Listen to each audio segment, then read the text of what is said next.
प्रयागराज में महाकुंभ एक दिव्य संगम। प्रयागराज गंगा, यमुना और पौराणिक सरस्वती नदी का संगम स्थल 2025 में एक बार फिर आध्यात्मिक ऊर्जा से भर जाएगा। महाकुंभ हिंदू धर्म का सबसे बड़ा और पवित्र उत्सव यहां लाखों श्रद्धालुओं को आकर्षित करेगा। यह आयोजन मोक्ष की तलाश में डुबकी लगाने और आध्यात्मिक ज्ञान प्राप्त करने का अवसर प्रदान करता है। प्रयागराज, जिसे पहले इलाहाबाद के नाम से जाना जाता था, का धार्मिक इतिहास समृद्ध है।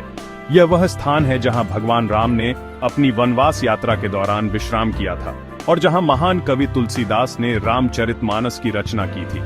पवित्र संगम में स्नान करना सभी पापों को धोने और आत्मा को शुद्ध करने वाला माना जाता है। महाकुंभ के दौरान यह आस्था और भक्ति का केंद्र बन जाता है, जहां लोग जीवन के सभी क्षेत्रों से एक साथ आते हैं। यह आयोजन केवल धार्मिक महत्व ही नहीं रखता है, बल्कि यह भारतीय संस्कृति और परंपराओं का एक जीवंत प्रदर्शन भी है। महाकुंभ 2025 अपनी भव्यता और आध्यात्मिक महत्व के साथ एक अविस्मरणीय अनुभव होने का वादा करता है। समुद्र मंथन, महाकुंभ की पौराणिक उत्पत्ति। महाकुंभ की उत्पत्ति प्राचीन हिंदू पौराणिक कथाओं में निहित है, जो समुद्र मंथन की कहानी से जुड़ी है। देवताओं और असुरों ने अमृता का अमृत प्राप्त करने के लिए एक साथ समुद्र मंथन किया था।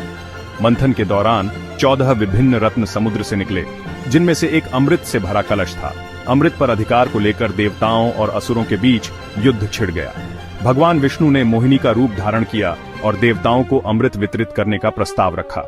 हालांकि असुरों को धोखा देकर विष्णु ने सारा अमृत देवताओं को दे दिया। इस प्रक्रिया में अमृत की कुछ बूंदें 4 स्थानों पर गिरी: प्रयागराज, हरिद्वार, उज्जैन और नासिक। यह माना जाता है कि इन स्थानों पर महाकुंभ का आयोजन इसी कारण होता है। पवित्र स्नान, महाकुंभ 2025 की तिथियां और उनका महत्व। महाकुंभ 2025 14 जनवरी से शुरू होकर 24 मार्च तक चलेगा। इस दौरान लाखों श्रद्धालु पवित्र नदियों के संगम पर स्नान करेंगे, विशेषकर प्रमुख स्नान पर्वों पर। प्रमुख स्नान पर्वों में मकर संक्रांति 14-15 जनवरी, पौष पूर्णिमा 25 जनवरी, मौनी अमावस्या 9 फरवरी, बसंत पंचमी 13 फरवरी, माघी पूर्णिमा 24 फरवरी और महाशिवरात्रि 11 मार्च शामिल हैं। इन तिथियों का ज्योतिषीय महत्व है और माना जाता है कि इन दिनों स्नान करने से विशेष लाभ मिलते हैं। मौनी अमावस्या को महाकुंभ का सबसे शुभ दिन माना जाता है, जब लाखों श्रद्धालु पवित्र डुबकी लगाते हैं। यह आस्था का एक ऐसा अद्भुत प्रदर्शन होता है जहां लोग अपनी सांसारिक चिंताओं को भूलकर ईश्वर की भक्ति में लीन हो जाते हैं। सेक्शन 4, आस्था का महासागर, महाकुंभ का धार्मिक महत्व। महाकुंभ अपनी भव्यता और आध्यात्मिक ऊर्जा के साथ करोड़ों हिंदुओं के लिए आस्था और भक्ति का केंद्र है। यह केवल एक धार्मिक आयोजन नहीं है, बल्कि यह एक ऐसी तीर्थयात्रा है जो व्यक्ति को भौतिक दुनिया से जोड़कर आध्यात्मिक क्षेत्र की ओर ले जाती है। पवित्र संगम में स्नान करना सभी पापों से मुक्ति का प्रतीक है, जो व्यक्ति को पुनर्जन्म के चक्र से मुक्त करता है।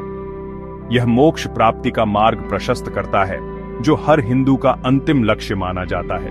महाकुंभ के दौरान लाखों श्रद्धालु अपने गुरुओं से आशीर्वाद लेते हैं, धार्मिक प्रवचनों में भाग लेते हैं और भक्ति गीत गाते हैं।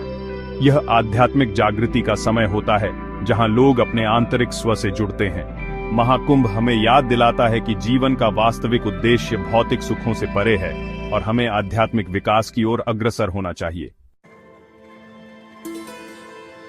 सेक्शन 5, आध्यात्म और संस्कृति का मिलन, महाकुंभ की प्रमुख विशेषताएं। महाकुंभ एक ऐसा मंच है जहां आध्यात्म और संस्कृति का अद्भुत मिलन देखने को मिलता है। यह आयोजन विभिन्न अखाड़ों के संतों और नागा साधुओं को एक साथ लाता है, जो अपनी परंपराओं और मान्यताओं का प्रदर्शन करते हैं। प्रमुख विशेषताओं में शामिल हैं अखाड़ों का जुलूस। विभिन्न अखाड़ों के संत अपने भव्य जुलूस के साथ महाकुंभ में प्रवेश करते हैं, जो एक शानदार दृश्य होता है। धार्मिक प्रवचन, प्रख्यात धार्मिक गुरु और विद्वान अपने प्रवचनों के माध्यम से आध्यात्मिक ज्ञान और मार्गदर्शन प्रदान करते हैं। संस्कृति का उत्सव, महाकुंभ के दौरान विभिन्न सांस्कृतिक कार्यक्रम आयोजित किए जाते हैं, जिनमें शास्त्रीय संगीत, नृत्य और नाटक शामिल हैं।